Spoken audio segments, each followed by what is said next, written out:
Guys, let's reach 7,100 likes in 24 hours. I noticed the support has been a bit low lately, but I'm still continuing this series because I believe in it. Please like the video and help us reach 7,100 likes. I know we can do it. Let's make it happen in just one day this time. In the last episode, we saw how Seo-jun got one of the 7 pornoglyphs of One Piece. At the same time, Seo-jun received a system notification informing him that he had completed the mid-level tower management quest. With this, Seo-jun gained a whopping 15,000 experience points. On top of that, he also earned 1,500 tower coins. And in just 30 seconds, Seo-jun would finally reach the 99th floor. Seeing this, Seo-jun is overjoyed. He begins thinking about all the food and delicious treats he will eat on the 99th floor. Looking at his system notification, Seo-jun says to himself, "I can't believe I've finally completed the tower management quest." On the other hand, atop the head of Ulf Chief Elka, Iona is sitting very lovingly while Theo is standing with all his new merchant disciples. Seo-jun is ready to head to the 99th floor with all his belongings. At the same time, Baby Bear is also ready, flexing his strong hands to accompany Seo-jun to the 99th floor. But suddenly Theo calls out to Seo-jun from behind. Seo-jun turns back slowly, and with a curious tone he asks Theo if he wants to go to the 99th floor with all his disciples. Theo, however, declines. He says he doesn't want to go to the 99th floor. Instead, he wants to go to the lower floor to complete his merchant registration. Seo-jun asks if Theo needs tower coins for his registration, but Theo says no. Theo comments that all these disciples belong to Theo and that he doesn't need money from Seo-jun. Theo confidently declares that all his registration fees will be covered by him. Hearing this, Seo-jun realizes how much Theo has matured. Theo raises his hand like a true leader, and all the people cheer for Theo as if he is their leader and God. Seeing Theo's willingness to pay for everyone's registration fees, the people genuinely believe that Theo is their god and are even ready to sacrifice their lives for him. Afterward, Elka tells Seo-jun that he won't be going to the 99th floor. Instead, he has to go to the 67th floor with Iona to sell all the red locust corpses. Iona has some important work on the 67th floor. After finishing their tasks, they promise to join everyone on the 99th floor. Hearing this, Seo-jun smiles warmly and tells everyone to travel safely. He expresses how excited he is to meet them all on the 99th floor. Then Seo-jun calls the Black Warrior Rabbit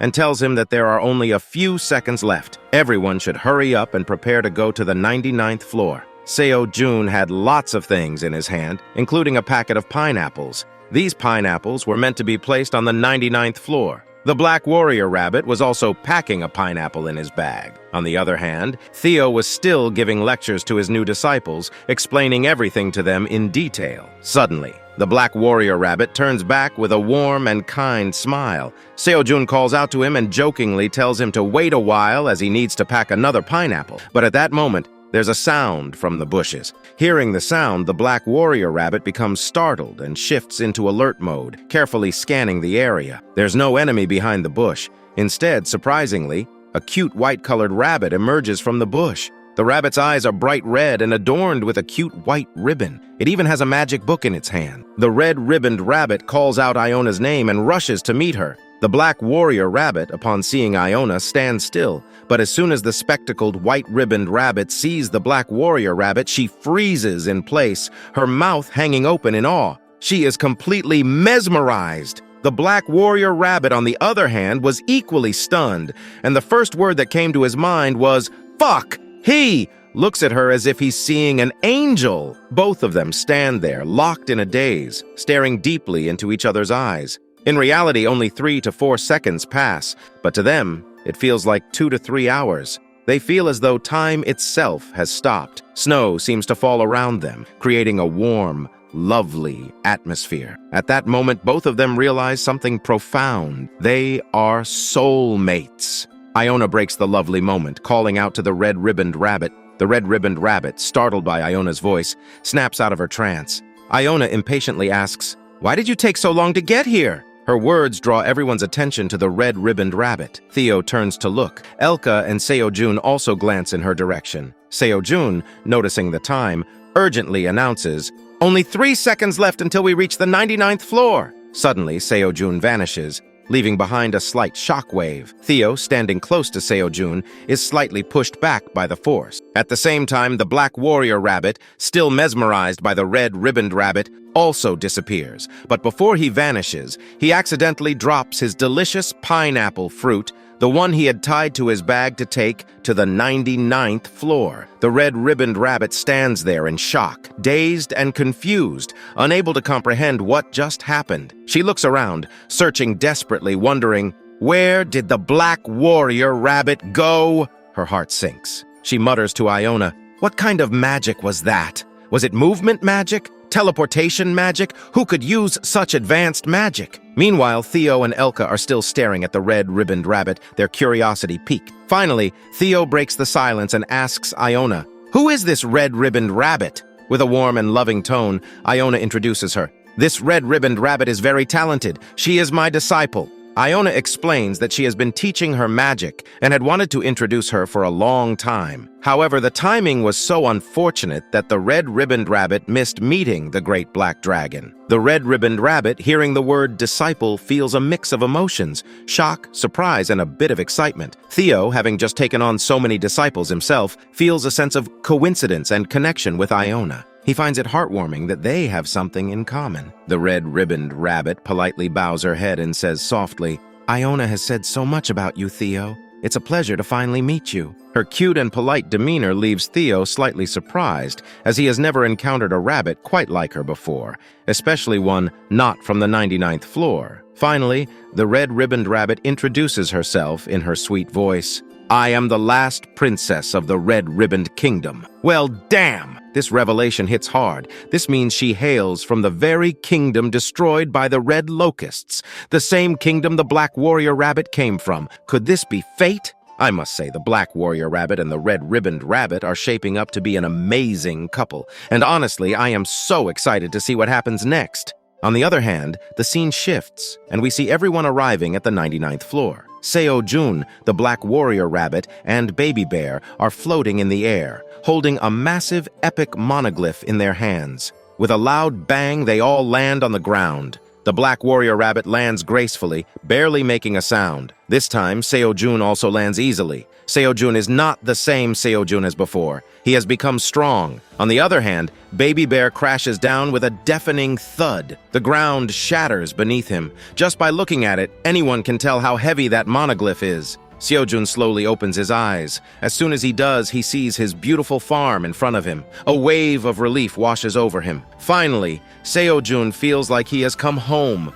The 99th floor has truly become his sanctuary. Looking at his farm, Seo-jun feels emotional and at peace. Raising his hands in the air, Seo-jun shouts, I'm really back home, to the 99th floor. Suddenly, Seo-jun's happiness is interrupted. No one else shares his excitement. The black warrior rabbit leaps up and punches Seo-jun hard in the stomach. Seo-jun's saliva shoots out of his mouth, and he collapses to the ground. The black warrior rabbit, grabbing Seo-jun by the collar, demands, Where is that white rabbit from the 75th floor? Do you know her address? Who was she? Seo-jun, confused and flustered, stammers, Calm down! I don't even know who that rabbit was! Everything happened so fast that Seo-jun hadn't even had time to process what was going on. Seo-jun promises, If you calm down, I'll try to find out who that red ribbon rabbit was. Finally, the black warrior rabbit calms down. Seo-jun notices the pineapples scattered on the ground. Looking at the black warrior rabbit, Seo-jun speculates, I think that red ribbon rabbit is connected to Iona.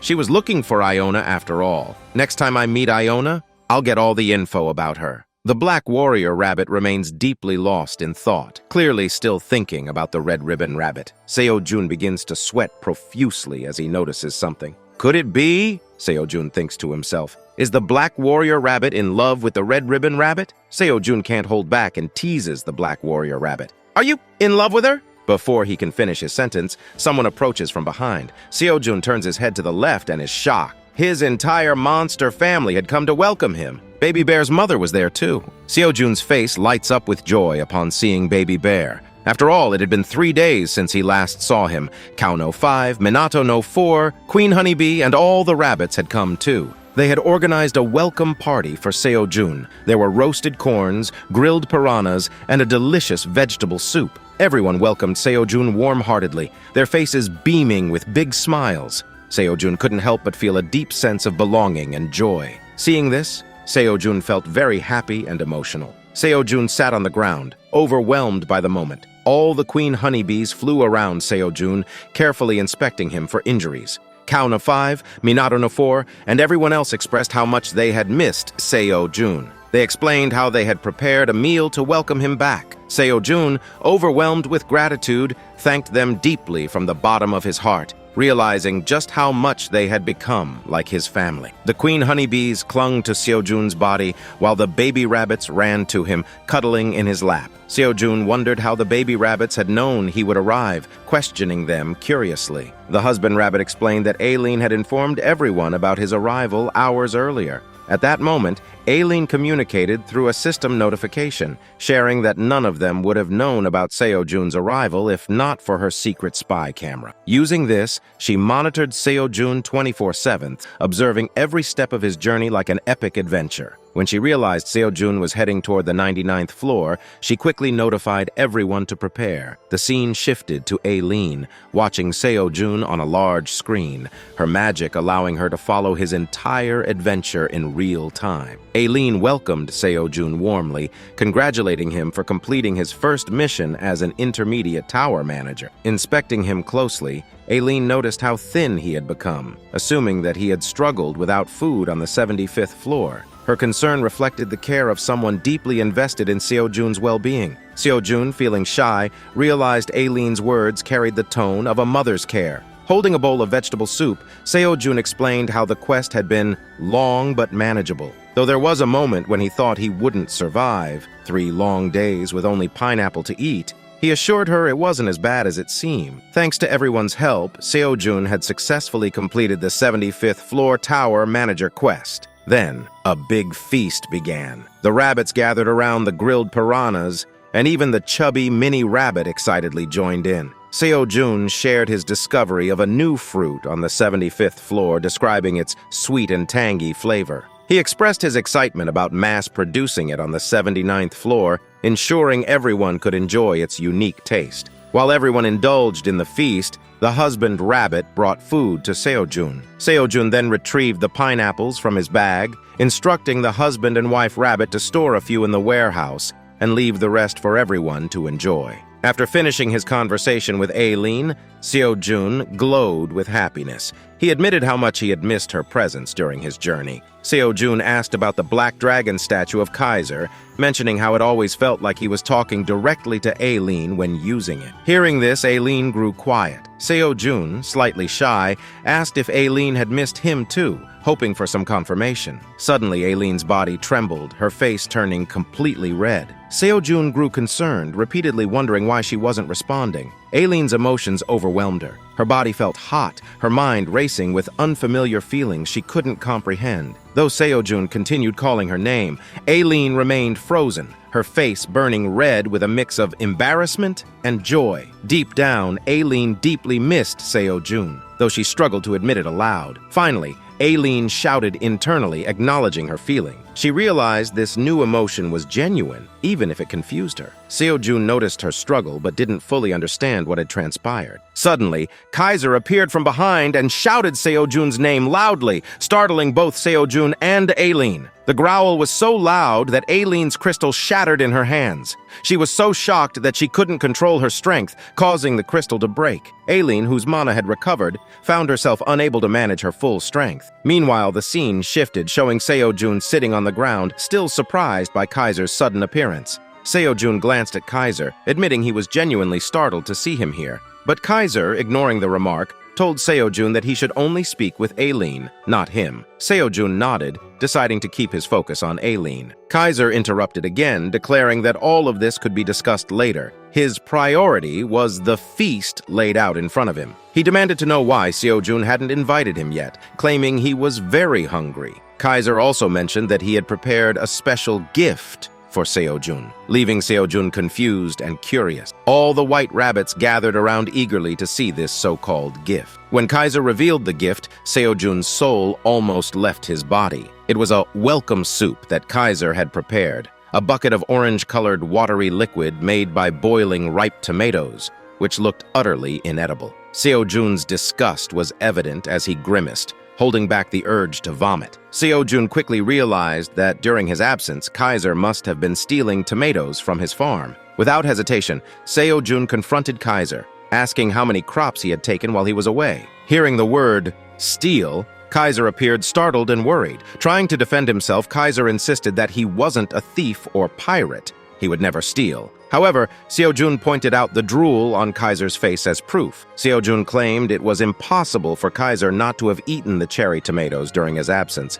Kaiser, flustered, tried to justify himself by saying he had been helping harvest and might have tasted one or two along the way. The white rabbits, seeing Kaiser's actions, grew angry and reported to Seo-jun how Kaiser often destroyed their farm under the guise of helping. They complained that Kaiser would uproot entire plants, leaving the farm in ruins. Seo-jun gave Kaiser a side-eye, making it clear he wasn't buying any of it. Eventually, Kaiser admitted with a mix of shame and embarrassment that he couldn't resist and had eaten the tomatoes because he was hungry. Kaiser, realizing his mistake, tried to justify his actions again, repeating that he wasn't stealing but merely helping. Watching this, Seo-jun couldn't help but think, like father? Like son? He wondered if everyone in Aileen's family was like this. When Aileen overheard that her grandfather had stolen crops, she directly asked him about it, her tone filled with disappointment. Aileen confronted her grandfather, demanding an explanation, but Kaiser hesitated. Aileen grabbed a crystal ball, reviewing fragments of the conversation she had missed. Hearing the words steal and cherry tomatoes,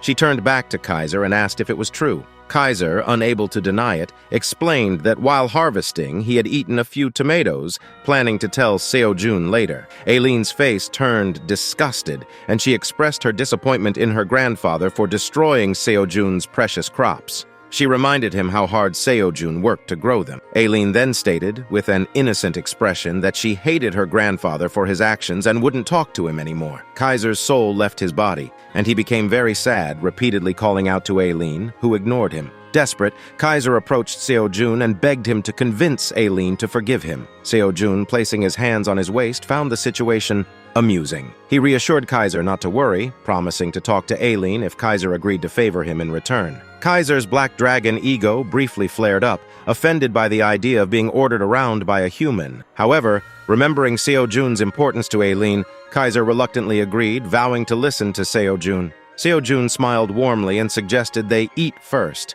Afterward, he promised to resolve the issue with Aileen. The scene shifted to the feast, where everyone, Mummy Bear, Cow No 5, Minotaur, Rabbits, and Baby Bear, was enjoying the food. Seo-jun prepared pineapple by cutting it into pieces, sprinkling it with black salt, and calling Aileen to try it. Seo-jun knew Aileen would love the tangy and sweet treat, as it was similar to the cherry tomatoes she cherished. But it had its own unique taste. Seo-jun handed a piece of pineapple to Kaiser to eat. Finally, Seo-jun picked up the baby bear in his arms like a child. He held a piece of pineapple in one hand, and the baby bear mirrored him, clutching its own piece. The chubby rabbit, gray rabbit, sickle rabbit, mom rabbit, and everyone else lovingly enjoyed the pineapple. A happy moment unfolded among them, filling the air with warmth and joy. The scene shifted to show Seo-jun's farm, now fully planted with cherry tomatoes. Alongside this, Seo-jun had installed an automated watering fountain, crafted with the help of the gray rabbit. The fountain ensured water would automatically flow throughout the farm,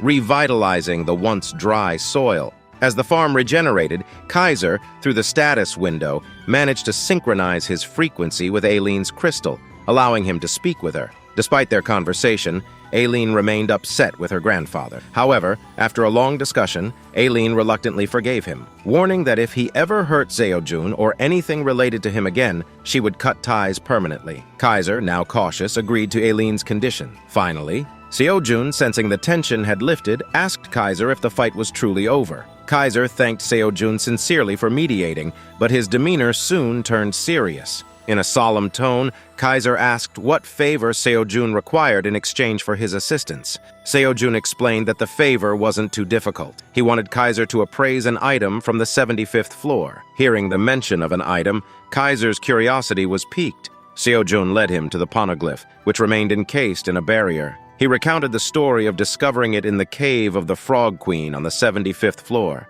Seo-jun detailed how a normal frog queen had consumed the poneglyph, gaining strength rivaling even the 99th floor monsters. Kaiser carefully examined the poneglyph and remarked on its immense power. when Seojun revealed that Iona had created the shield around the poneglyph. Kaiser noted the advanced magic imbued in it. Kaiser admitted that such magic surpassed even Iona's capabilities, but promised to uncover its secrets. Kaiser instructed Seojun to step back. As Seojun moved away, Kaiser poured all his magic into the poneglyph. A blinding light erupted from it, so bright that Seojun thought his eyes would go blind. After 3 intense minutes, Iona's shield disintegrated, and an ancient language began emerging from the poneglyph. The system notified Seojun that the secret of the poneglyph had been revealed. The system announced that it was a shard of a spiritual poneglyph, specifically the 9th fragment. The poneglyph emanated a divine power, benefiting the surrounding floor. It further explained that 9 such poneglyphs were hidden across the 100 floors of the tower,